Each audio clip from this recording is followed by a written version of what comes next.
been here. Has anyone been here before? Oh, okay, we got some people at the back. Wonderful. Well, welcome and welcome back. My name is Tegan. I'm one of the space communicators here, and this is the Australian Space Discovery Centre. We're part of the Australian Space Agency. Did you all know that Australia had a space agency? No. Okay, No. news to some, no problem. We're very young, we're only 7 years old, so when we think about NASA or the European Space Agency, we're very young. I'll show you this. This is our Australian Space Agency logo, and it's got lots of colourful dots in the shape of Australia. Does anyone have a guess? What could these colourful dots be showing us? Maybe like the planets? Planets? Ooh, good guess. Yes. Countries? Countries? Okay. Yes. That's what I think it was. Constellations. What were you going to say? Ooh, how hot and cold it is. Were you doing the temperature map earlier, maybe? Oh, we've got an activity for that if you'd like to learn more about that. It is constellations, for whoever said that. It is 8 First Nations constellations, and this is just a small amount of the many different constellations all the different groups have. Does anyone know how stars can help us? Yes, up the back. They can help us navigate home and places. Yeah, navigation, yes. Does anyone have anything else they'd like? Yes? They can help people,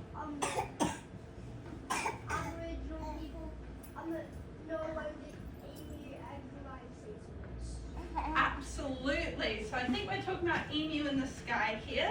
This one is interesting. It's not a picture in the dots of the stars. It's a dark patch in our Milky Way. Has anyone seen the Milky Way before? It's a very bright strip of stars, and there's a dark patch that looks like an emu. And throughout the year, it goes from like a sitting position to running across the night sky, and that can tell different groups what time of year they can collect the emu eggs, and then when to stop collecting them to make sure that there's going to be more emus next year. So there's a long history of knowledge of First Nations people. They are the world's oldest astronomers. I think I might have lost you there. I'll speak louder.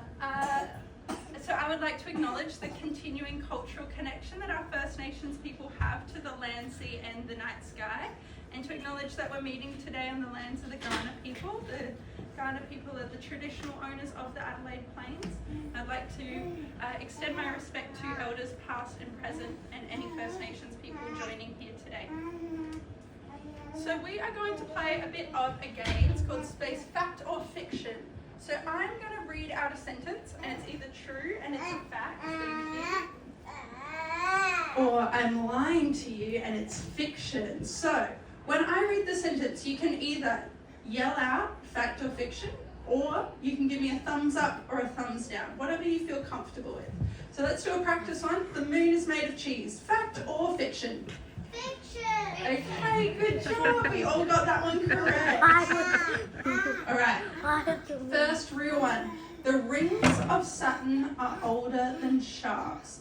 The rings of Saturn are older than sharks. Is it fact or fiction? Fact. Okay. Do we have any naysayers? Do we have any? Fiction. Okay. This might surprise you guys, but it is a fiction. So how could that be? How could sharks be older than the rings of Saturn? Well, the planet Saturn and the planet Earth are the same age. We formed around the sun. But the rings came later. So about 150 million years ago, we think that Saturn maybe had 2 moons that collided, or something crashed into Saturn and broke apart into all of this small ice and dust, which now orbits around Saturn. And our sharks are 300 or 400 million years old. And if you believe me, sharks are actually older than trees on Earth. So sharks have been swimming around for a very long time. Did you have something to say? Sharks are older than dinosaurs. Sharks are older than the dinosaurs. Sharks are pretty cool, aren't they? So that's a fun fact for you. Sharks are actually older than Saturn. And I wanted to show you something cool. If we zoom into the rings, sometimes you dots, this is called a moonlet, or a baby moon that has formed inside the rings. So the ice and the dust have started clumping together, and it's carved out its little orbit, and we've got this tiny little moonlet. And it's very cool to see this happening in the rings, because this is a similar way that the planets formed around the sun. There was all of this rocks and dust and gas and ice that was orbiting around the sun, and it started clumping together and formed the planets that we have. Alright, next one for you. In space, your bones come out through your pee. Bit funny. In space, your bones come out through your pee. Fact or fiction? Fiction. Fiction. Okay. Does anyone think fact? Fiction. We've got two facts over here. Fiction. We've got two people that are correct. It is a fact. I'll tell you, our hard bones or our whole bones don't come out through our pee. That would be horrible and very painful. But what are our bones made up of? Calcium, yes. If you drink milk, you get strong bones. Well, in space, our astronauts, they don't walk around. They're not getting pulled down by gravity as much as we are. They're floating around. They're not using their muscles, and they're not using their bones as much as we do. So their muscles and their bones get weaker, and their bones start breaking down back into calcium carbonate. And then our body has all this extra calcium. What do? We filter it through all of our organs, and we pee it out. So astronauts pee out their bones. And they lose about 1% of bone mass for every 6 months they're in space, I think. So astronauts come back home with quite weak bones, and they have to do a lot of exercise, eat a lot of good food, work with a lot of different doctors to try and get their health back up when they come back down to Earth. Does anyone think that they would like to be an astronaut? Be fit and strong? Yeah? Would you take a 6-month astronaut stint, or maybe like a 10-minute tourist rocket ride? Everyone wants to be a tourist. Alrighty, next one. Do we have any farmers in the room? No, okay. Australian farmers use space technology. Australian farmers use space technology. Is it fact or fiction? Fact. Okay, I think we all got it. It is a fact. Does anyone have any examples for me? When do Aussie farmers use space tech? Yes. Like maybe for satellites to see how much ground there is so they can plant? Absolutely they do. I think I have a picture for that here. So our satellites are taking lots and lots of pictures of the Earth, and we can take pictures in light that our eyes can see, like this picture, or we can take pictures in different kinds of light that our eyes can't see. So has anyone heard of thermal light before? It's the same light if you're looking in night vision goggles and you can see where the heat is. That's a type of light that our eyes can't see, but we've got technology to see that kind of light. If you look at plants with a certain type of light, you can see how much water is in the plants. And this is really helpful because you don't want to go into a field, test every single plant to see how much moisture is in it. And very quickly, you can get an overview of the health of all of your crops from a picture from a satellite. We also have GPS in our tractors. Does anyone use GPS? When you're driving somewhere new and you put the maps on? Yes? Awesome. So we're all using some space tech. Well, our tractors now can have a very, very, very good GPS, 2mm precision put on our tractors, and that can help our farmers get more out of the land. So if you plant your crops just 2 centimeters over each year, you get more nutrients out of the soil. And now farmers can sit in their tractor using the satellites. Their tractor will drive in a very straight line up the field, and then all the farmer has to do is turn the tractor around at the end of the row, and then it will self-drive down another track. So it doesn't eliminate the jobs of the farmers, but it helps the farmer. And I've got one more example. Has anybody seen this cow collar hidden in our centre somewhere? Yeah, one person has. If you haven't, I encourage you to go back through the centre and see if you can find our cow collar. This is the E Shepherd. It's a piece of Aussie tech.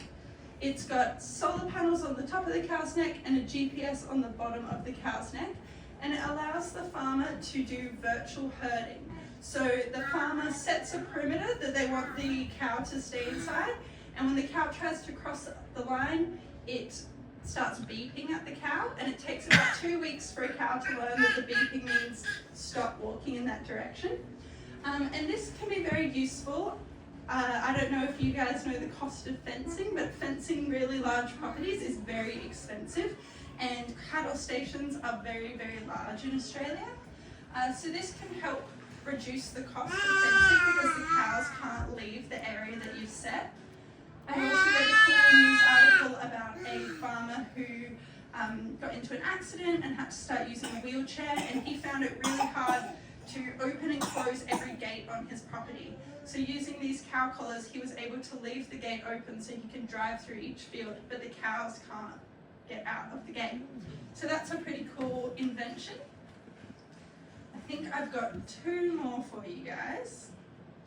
Researchers are planning buildings made from fungi for Mars. Researchers are planning buildings made from fungi for Mars. Is it fact or fiction? Fiction. Fiction. Very divided audience. Fiction. I've got faction over there. It is a fact. So we were talking earlier about how space environments are very difficult. So we need a lot of new ideas, a lot of creative thinking to create new technology to survive these harsh environments. I don't know if we're ever going to see mushroom buildings on Mars, but people are thinking about it. So this is a photo of one experiment from Stanford. The picture is about double what you can see here, and it's a stool made of mushrooms. So they let the mycelium or the fungus grow into the shape that they want it to, and then they kill the mushroom so it stops growing and it stays in the shape that you've made it. So they were thinking maybe we can take these mushrooms to Mars, grow it into the shape of a building, and then stop it.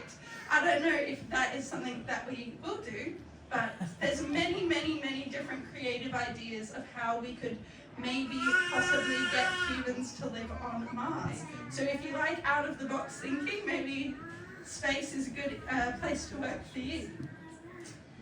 I've got one more for you. When you finish using your satellite, you have to bring it back down to Earth again. When you finish your satellite, you have to bring it back down to Earth again. Is it fact or fiction? Fiction. Fact. We've got another divided audience. We might want it to be a fact, but it is a fiction. So there are no laws saying that when your satellite stops working, you have to bring it back down to Earth again. And so you may have seen in the gallery, or you may have heard about space junk. There are thousands and thousands of pieces of space junk orbiting around the Earth. And this is a problem that people are now spending a lot of time thinking about. People are implementing regulations so that you need to have an end-of-life plan for your spacecraft. So there's a lot of policy work that's going into that. And there's big areas of space law that goes into this too. So there's only 2 space laws that have been signed by majority of major space players in the United Nations. So a lot of space law comes about through common law, which is a fancy way of saying someone does something and no one complains, so that sets the precedent of how we can all behave.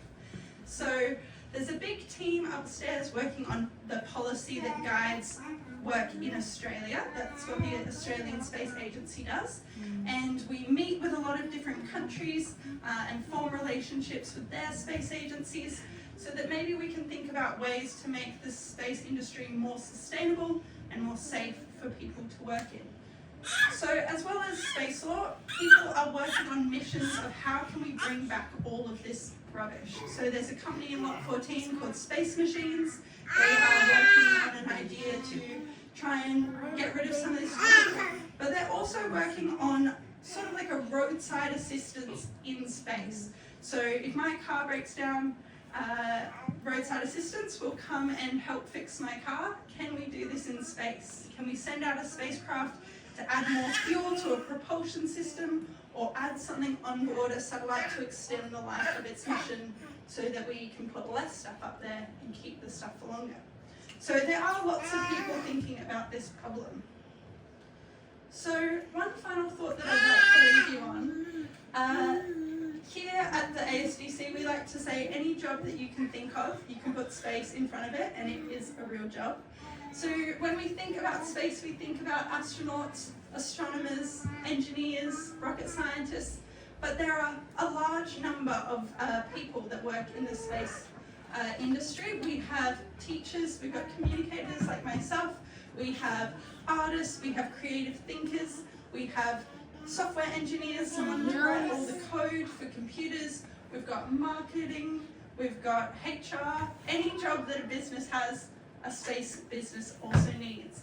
So if you're interested in learning more about space jobs or cool jobs that you can have in the space industry, you're welcome to chat with any of us. Does anyone have any questions before I let you all go? Yeah, up the back. How is the sun made out of ice if it's so hot? Could you say it one more time for me? How is the ice made out of? How is the sun made out of ice if it's so hot? What's made out of ice? The sun. The sun. The sun isn't made of ice. The sun is made of lots of gas, and it's very, very, very hot. Very hot gas.